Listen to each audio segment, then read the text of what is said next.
Well, hello, Aspire North members, and welcome to another rundown for February, even though we are here on the last day of February because this is a leap year.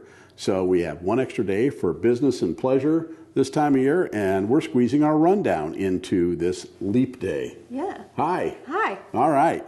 Here with our president, Jessica Brutzman, and I'm going to let you start off. Sounds good. So this month, our president-elect, Deirdre Carroll, went to her first fair housing meeting with Michigan Realtors. We have the pleasure of having her sit on that state committee. And she did give us an update on the new requirements for fair housing mandates for the association's brokerages and agents. And April is coming up on us fast. It is Fair Housing Month in April, and there's a lot of happening around the state.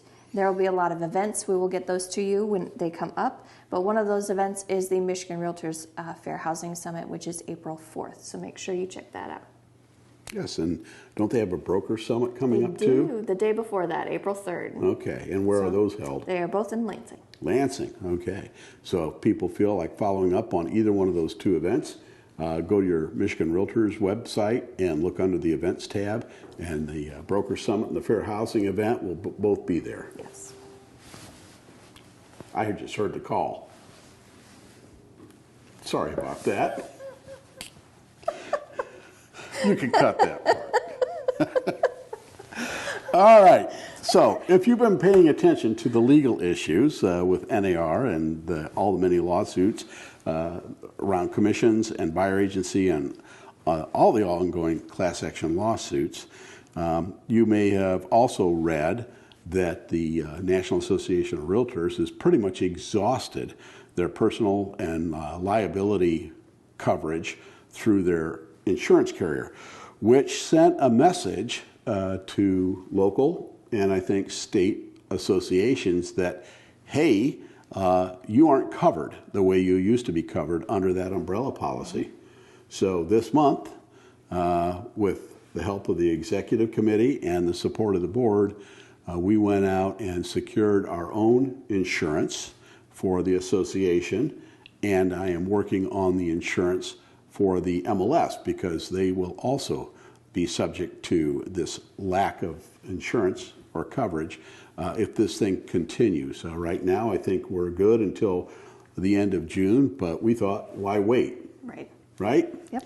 So this is a really big deal. Everybody should be paying attention to what's going on at the national level because it won't be a trickle-down event. It'll be a bash you all at once type of event if we don't prevail in some of these lawsuits that are out there. So I guess if they have questions, they could contact you, they could contact me.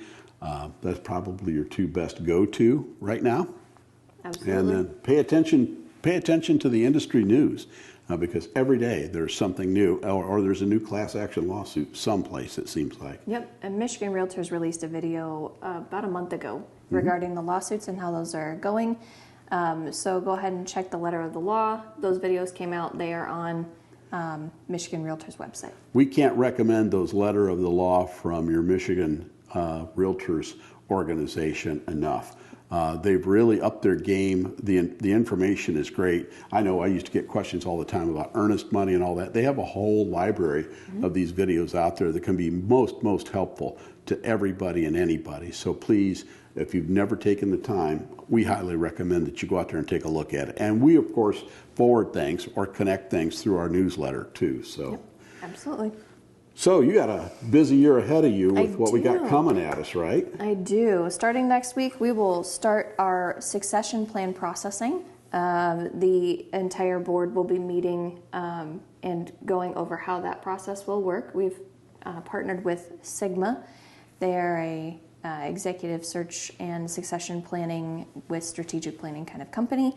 They are local here to the state of Michigan, so we'll be working with them closely over the next few months as we continue this process. Yeah, I think we're on a schedule. It's like the first quarter we have plans to complete the succession planning.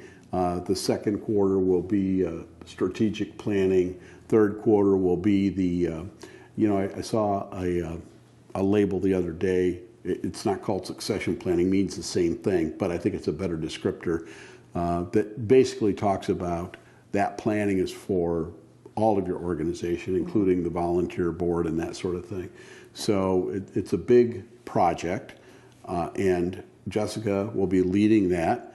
And by design, I am not actively participating in it because it's up to the board to decide what they think are the important issues moving forward, and of course, where they would like to see more emphasis as far as the organizational structure is concerned.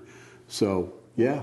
The association belongs to the realtors, so we're here to make sure we keep it going and moving forward as long as we possibly can. Yep. And then we had some great fun here just last week. Yeah, it was a lot of fun.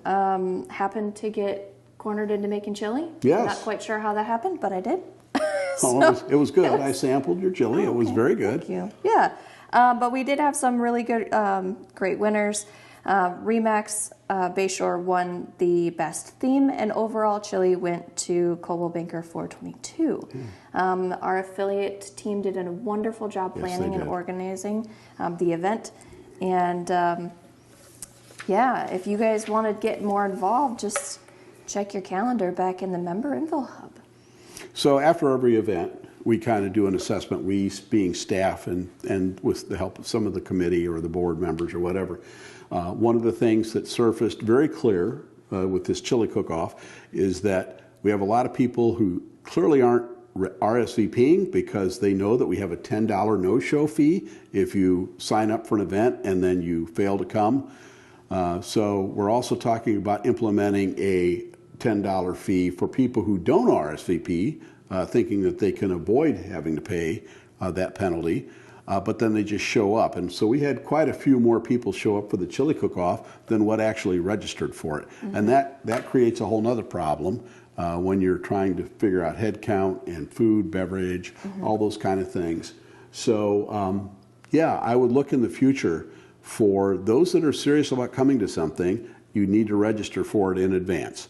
Those that don't think they're coming, that's fine, no problem, but don't expect to show up when the door opens and just join in on the festivities without being charged a $10 fee because we've got to accommodate, we always have to factor some percentage of more food, more drink, more activity, more space, whatever it might be, and that becomes a real problem for us. So we really want good turnout, and we got it, but problem of it is we had a lot of people that didn't let us know they were coming. So I apply that to people coming over to your house, and you get like way more than what you expected. So well, event planning is key. We just had that with a birthday this last weekend. Did you? I had no RSVPs and everybody shows up. Well, speaking of events, Strawberries and Toast is coming up in May. This is a return to an event that we used to do, and then when COVID hit and then we started to come back, we moved to an outside venue, which was the Ballpark and Brew. But last year we took a survey and we found out that a lot of people preferred to go back to the Strawberries and Toast event over at Haggerty Center. So there's an event coming up that everybody loves and wants to be a part of. When the announcement comes out, please make sure that you RSVP that you want to be there. And there's no penalty to cancel your RSVP up to 24 hours ahead? It's a little bit more than that, but it's usually 72. But sometimes if it's legit, we'll make adjustments.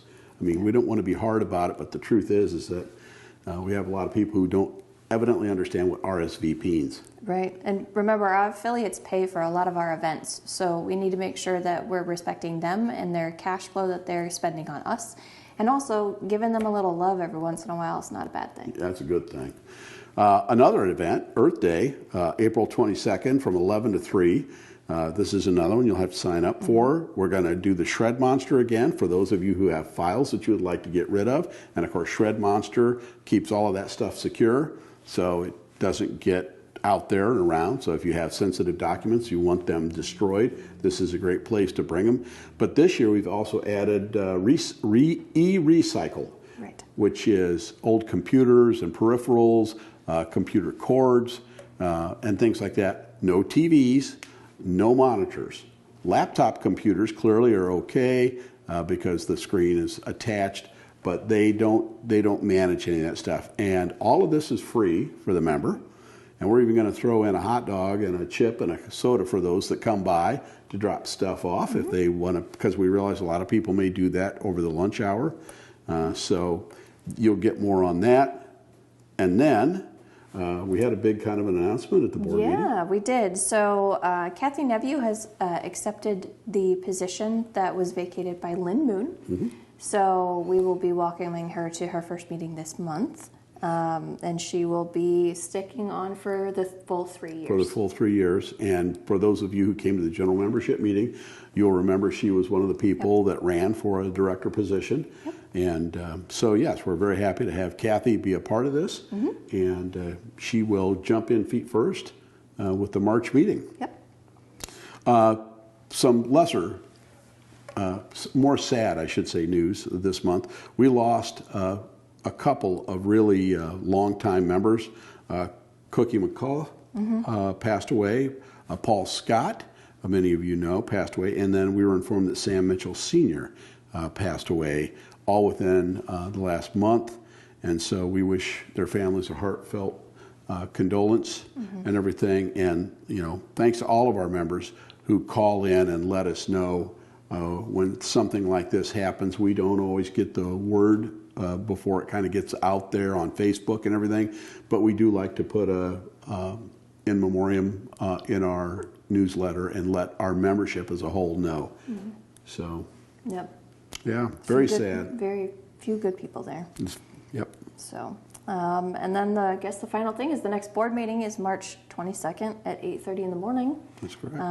I always enjoy a little participation in the back and saying good morning to more than just the board. So come on in and say hi. That's right. 8:30 sharp, right? Yep. Okay, so far she's had good board meetings. They've been shorter than most, so, you know. Hey, I'm on top of it. You've got the record right now from your first one. I mean, so. 30 minutes is going to be hard to beat. Yeah, I know, it is. It's going to be really hard to beat. So thank you, everybody, and we'll see you next month.